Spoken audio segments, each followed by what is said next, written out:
Gracia y paz a cada uno de ustedes. Me encuentro en España, en el aeropuerto de Madrid, y no quise dejar pasar esta oportunidad para compartir con ustedes una reflexión.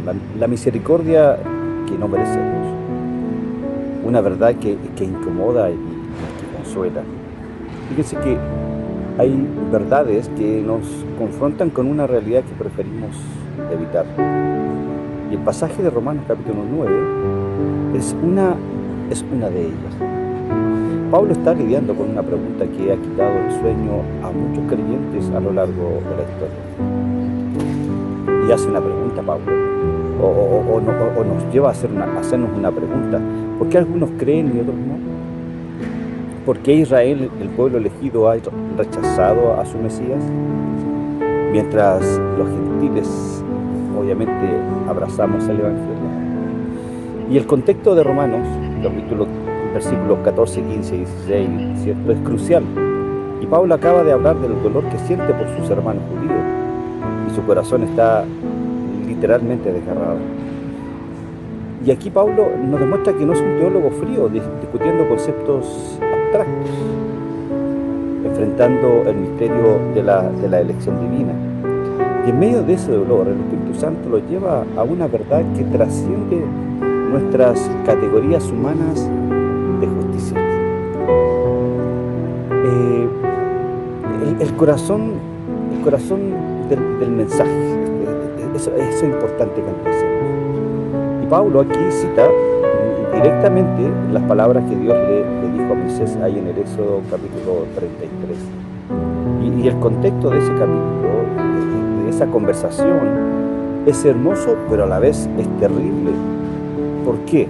Porque Israel había pecado gravemente con el becerro de oro. Y Moisés, por lo tanto, intercede por el pueblo y le pide a Dios que le muestre su gloria.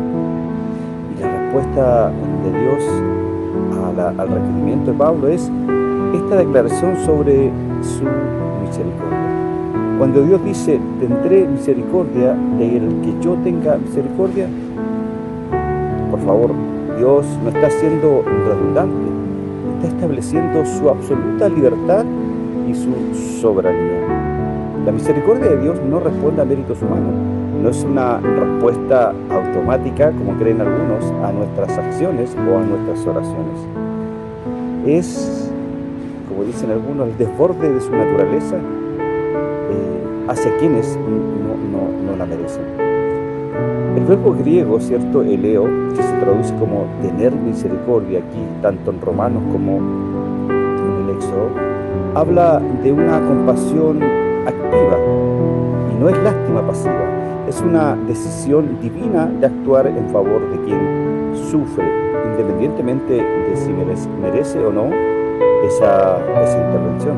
Recordemos que Dios es absolutamente soberano y lo puede hacer. Pero aquí hay dos caminos que se cruzan. Veamos un poquito más de esto. Pablo presenta dos ejemplos que parecen opuestos, pero que revelan, por lo tanto, la misma verdad. Moisés, por un lado, recibe misericordia, ¿cierto? Faraón recibe endurecimiento. Y ambos casos demuestran que Dios es absolutamente soberano sobre el corazón humano. La historia de Faraón a muchos nos incomoda porque desafía nuestro sentido de justicia. Dios le dice que lo levantó precisamente para mostrar su poder. Y el verbo levantar acá no significa crear de la nada, sino colocar en una posición de prominencia. Y eso es lo que Dios hizo con el faraón. Dios puso a Faraón en el trono de Egipto para que su rebelión sirviera a su propósito mayor, como lo hace con todos los gobernadores que tienen las naciones. Y la liberación de Israel y el conocimiento de Dios era para estar entre las naciones. El endurecimiento del corazón de Faraón no fue arbitrario. No. Fue el resultado entonces de su constante rechazo a la voluntad divina. Dios simplemente entregó a Faraón a las consecuencias de sus propias decisiones. Por lo tanto, hermanos queridos, cuando rechazamos persistentemente la luz, Dios permite que caminemos, Dios permite que nosotros caminemos en tinieblas. Ahora, la soberanía que nos humilla, la soberanía de Dios que nos humilla, también es un punto que debemos reflexionar. ¿Saben por qué? Porque el texto dice no depende del que quiere ni del que corre, sino de Dios que tiene misericordia, ¿cierto? Bueno, esta declaración corta de raíz cualquier intento de hacer de la salvación un logro humano. El verbo querer aquí es intensísimo. Habla de un deseo ardiente, de una voluntad determinada. Y correr acá evoca la imagen de alguien que se esfuerza al máximo, como un atleta en una carrera. Pablo entonces no está negando la responsabilidad humana de ninguna manera. Lo que sí está afirmando que nuestra salvación no encuentra su origen último en nuestro deseo o en nuestros esfuerzos. La fuente entonces de nuestra salvación es la misericordia divina absoluta soberana. Esto no nos convierte en robot, nos convierte en receptores de su gracia. Y esta verdad debe, por lo tanto, llevarnos a la humildad, no a la resignación pasiva. Hermano querido, si tu corazón ha sido tocado por Cristo, si tú has experimentado el nuevo nacimiento, no fue porque fuiste más inteligente o espiritual que otros que no han recibido a Cristo. Fue porque Dios, en su misericordia incomprensible, decidió abrirte los ojos, como lo hizo con Lidia en el capítulo 16 de los Hechos. Ahora, Cristo, por supuesto, acá el misterio revelado. En el centro de todo este misterio está Cristo. Él es la misericordia de Dios hecha carne. Y en la cruz vemos tanto la justicia, es decir, la justicia, como también la misericordia divina encontrándose en la cruz. Cristo recibió el endurecimiento que usted y yo merecíamos. Nosotros recibimos la misericordia que Él merecía. La elección, por lo tanto, la elección divina, no es un decreto frío e impersonal o abstracto. Es de toda manera la decisión amorosa del Padre de rescatar a un pueblo para su Hijo. Fuimos elegidos en Cristo antes de la fundación del mundo. Nuestra elección, escúchame bien, nuestra elección tiene rostro y es el rostro de Jesús. Ahora, quiero hacerle una invitación a confiar. Estas verdades no son para atormentarnos, sino para consolarnos. Si usted lucha con las dudas sobre su salvación, recuerde que esta no depende de la intensidad de su deseo o del vigor de tu carrera espiritual, o de cuánto has diezmado, o de cuánto has ofrendado, o cuántas veces has ido a la iglesia.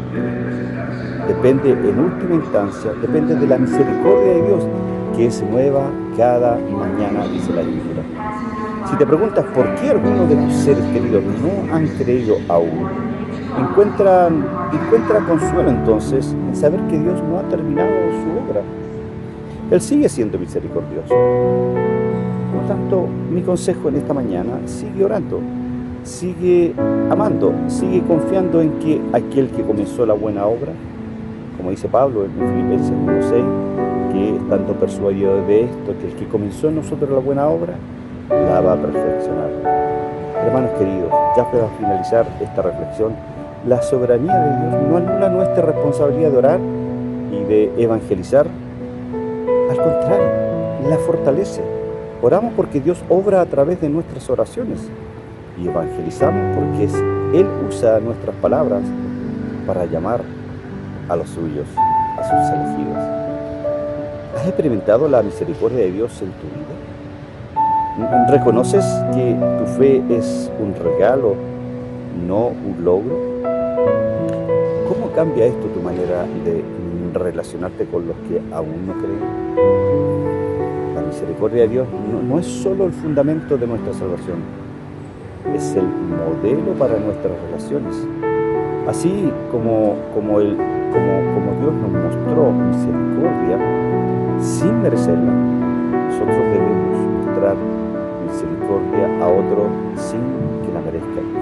No porque ellos la merezcan, ¿cierto? Sino porque hemos sido transformados por la propia misericordia que usted y yo no merecíamos. Pues bien, ya a minutos de abordar el vuelo de aquí de Madrid, España, a Roma, donde me voy a juntar con mi hijo, quise en estas 2 horas que he estado aquí sentado, un poquito ya cansadito, pero feliz porque Dios ha sido bueno este día con mi persona. Y en gratitud a mi Dios, en gratitud a las oraciones de algunos de ustedes que han orado por mí, bueno, quise entregarles esta reflexión de este día miércoles. Acá en España son cerquita ya de las 10 de la mañana, en Chile son las 3:30 de la mañana. Bendiciones, amados hermanos, Dios les colme de bendiciones. Como siempre digo, gracia y paz a cada uno de ustedes. Nos vemos en otro momento de cápsulas teológicas. Chao, chao.